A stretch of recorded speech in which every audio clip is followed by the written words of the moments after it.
Would you like the simplest barter farm for Minecraft 1.16 survival you could possibly imagine? I'm going to show you how. Don't you go anywhere.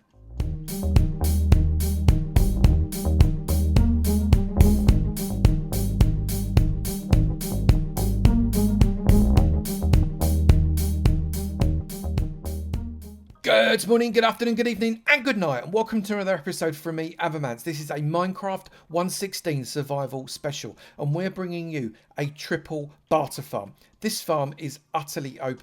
The mechanism behind it was designed by my mate, LogicalGeekBoy, and it is absolute genius. It could not be more simple.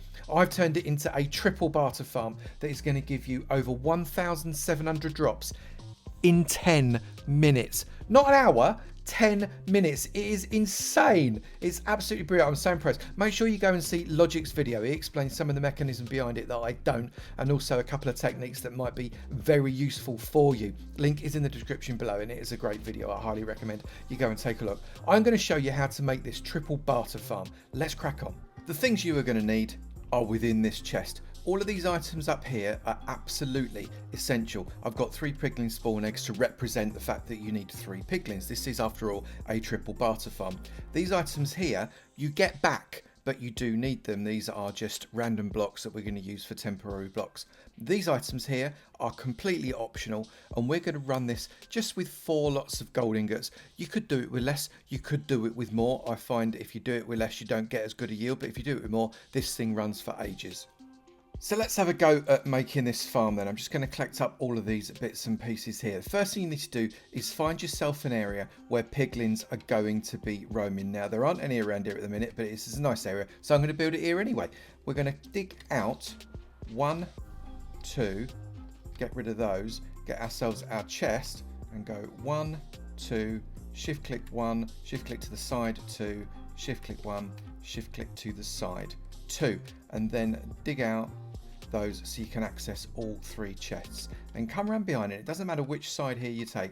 Dig out 1 and 2 and get your hoppers and point hopper shift clicking into the bottom of that chest, shift click into that chest, shift click into that chest, and then make yourself a little T shape with hoppers using shift click, so as you've got that T shape like that, and those hopper spouts should be going into that central hopper there.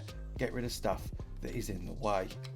I just realized I'm a complete wally. The hoppers go into the back one, not the front one. So you've got the T shape, but it's facing towards that chest rather than away from the chest. You might want to take this opportunity to name your name tags. Now, it doesn't matter what you call these people. You can call them whatever you want to call them. So I'm just going to call this thing 1, thing 2, and unsurprisingly, Bob.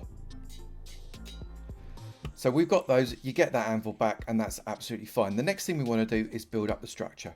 Now, grab your stripped warped hyphae. You don't have to use this block. I quite like using this block because it looks quite nice on the build, but you don't have to. And then pop warped hyphae in this shape there, so it's kind of surrounding all of those hoppers. Grab yourself your white carpet and put a white carpet on that one, and that one. Then get some glass and place glass on those. Put more warped hyphae on there, and come up and put another one on the back there. Now, what you can also do now is you can grab yourself some glass. Don't you go in there. You can grab yourself another piece of glass and put your piece of glass there. Now, we don't want to build it up any higher because this is the point that you want to be starting to tempt your fellas in. Now, Logic has got a really good demonstration of how to do this, so go and check out his video to show you how to get these fellas in here most effectively. Once you've got your 3 fellas inside your farm, make sure you do use the name tags on them. So thing 1, thing 2, and of course Bob. Now, the reason we do this is that the second you walk away from this farm, these guys are going to despawn if you don't label them. So make sure they are properly labeled. The next thing is we've got to get some glass over their heads, but you'll notice if I put a block there and try and place some glass against it, it doesn't work. It just can't, and that's because the hitboxes of thing 1, thing 2 and Bob are just slightly higher than the level of the bottom of that block, so it won't allow me to place it. What that means is we have got to place blocks above that level, like here, there, there, and there. And we need to put a piston there. Now that piston will then allow us to push that block down onto Bob's head. And I pop that down, that goes down onto Bob's head. It's not going to suffocate him because it's a transparent block and it doesn't cover him up enough. So that's absolutely fine. It is perfectly safe inside there. Do that with the other two as well. Round at the back of the farm, we want to have a way of dispensing the gold that these guys are going to barter with us for. So get a temporary block there, temporary block there, temporary block there. Take out those two, get a dropper facing it down towards the top of that block there. Get rid of that block and you see that dropper is now completely independent, and that's fine. You need to repeat that on these two as well. Once those three droppers are in place, we are going to make the simplest of redstone systems. We're going to put a crimson wooden plate there. It doesn't have to be crimson one, it doesn't even have to be made out of the nether woods, but it's probably better to, given that the nether woods do tend to be a little flame resistant. Get on the edge of that another block of the stripped hyphae, and on top of that a redstone dot. Now you'll notice the redstone dot now in 1.16 makes this spider pattern. Right click on it, it turns into a drop of blood that you'd use if you were building a butcher's. You don't want it like that. Right click, you want the spider pattern, because that way any redstone signal will feed all three of those droppers. Now at this point, if you don't care what your farm looks like, you could literally just block in these two corners here and that would be your farm good to go. I'd much rather build it up a little bit. So we're going to bring this up and around that side, bring this up and around that side, put a block there as well and a block there as well. Repeat this at the back, but whatever you do, don't put a block on that one there, come up there, again don't put a block on that one there, and then when the piglins aren't in the way, build up all the way around like this, but make sure you leave a hole like this so you got a bit of a step in to be able to get there. You need to access that, so you don't want to be covering it up. Then come up one more high and bring it all the way around. So you should have a bit of a box that has got glass at the front so you can see your piggies, and access at the top to these dispensers. Get yourself your ladders and come around the back, and at the corner here go 1, 2, 3, 4 and 5. That is the only real important structure that I'm about to place. Everything else you could completely miss out should you wish to. I'm going to put trim using these crimson wood steps all the way around that goes to there. I'm going to add that here, come all the way around this way and pop that like that. I'm then also going to do upside down steps around the outside here, again all the way around to give it a nice looking trim. Obviously we've got that gap there to be able to go up the ladder to be able to access the bits at the top. Then get yourself some crimson slab and bring it all the way around on top of that hyphae like that, and also place it on top of the 3 dispensers. This just, it's a nice finish off. You can still access your dispensers, you can still see your pigs inside, and you can see the redstone dot should you need to. I've also completely optionally decorated this up with some crimson trapdoors and some crimson buttons. I think it just looks nice with the warped behind the crimson, but it's entirely up to you. If you don't want to do that, then just don't do it. Come up to the top, however, because you do need to do this bit, and we need to put some gold into these dispensers.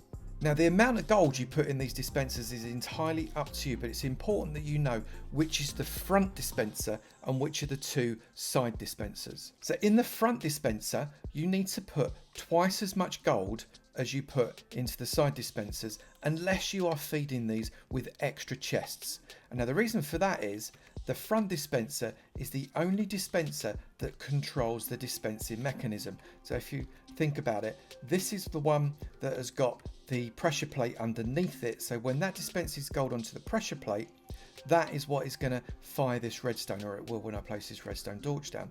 These guys have nothing to do with firing the redstone. So if they run out, it doesn't matter.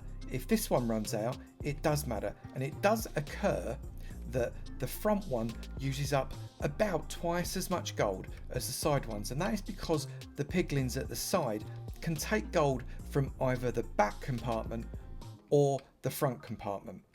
And this one can only take away gold from the front compartment. So actually gold comes from the front a little bit more often. So put twice as much gold in the front as you do into the two side ones.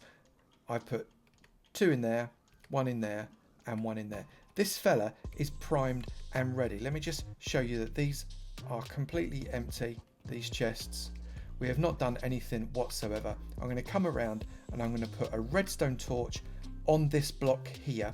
So that takes a signal from the pressure plate and pushes the signal up into this block, which is where the redstone is. Bang.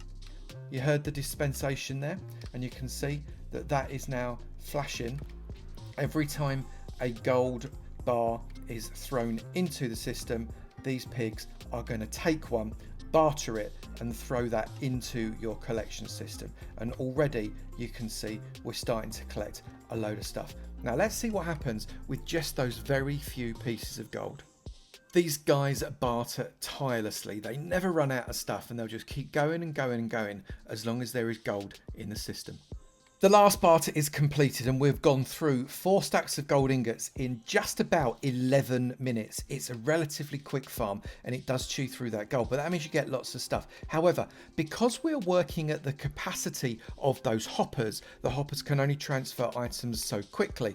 We have to give it a minute or two for the hoppers to catch up and fill up the entire chests. Now, we gave it an extra 60 seconds just to allow the hoppers to catch up and fill up those chests. But if we have a look in these chests now, you'll see as a result of that slight backup of the hoppers, we find that there is stuff in the top and the bottom chest, but not in the middle chest, because we only put 4 lots of gold in there. If you put loads of gold, you find that 3 chests potentially isn't even enough. So what I'm going to do, I'm just going to tidy up these chests so as we know exactly what we got. So we have moved everything out of these chests into this chest here. Remember, this took 10 minutes. We've got altogether 96 ender pearls, 168 leather, 122 glowstone, 81 fire charges, 110 quartz, 83 iron nuggets, 50 magma cream, 204 nether bricks, 174 string, 198 gravel, 26 obsidian, 52 crying obsidian, 343 soul sand, 2 soul sand books, 3 soul sand boots, although I did notice one of the pigs picked up its own soul sand boots that it dropped and put them on, so it's actually 4, 8 fire resistance potions, and 4 splash fire resistance potions. That is a total of 1,724 drops in 10 minutes. Once your farm has stopped and you want to refill it and you want it to roll again, all you need to do is remove the torch and pop it back, and that fella will start off as if you just started it brand new. So you can imagine if you leave this fella to run for an hour with perhaps 3 dispensers full up with gold, you are going to have more stuff than you could possibly fill up 3 chests with. In fact, you're probably going to need at least 6, if not 8 chests to be able to fill up your stuff. Otherwise, you're going to end up with overflow and goodness only knows what. This is a totally OP farm. Absolutely amazing. And LogicalGeekBoy came up with the design of the mechanics of this, and it is genius. Well done, Logic. I am utterly impressed. If you have enjoyed this video, please do remember to slap that like button. It'd be great to know you're enjoying it, and I will keep on making. And also, if you've not done it already, please do hit that subscribe button. It'd be great to see you in my sub club, and I look forward to seeing you in another video. You take it easy now. Bye.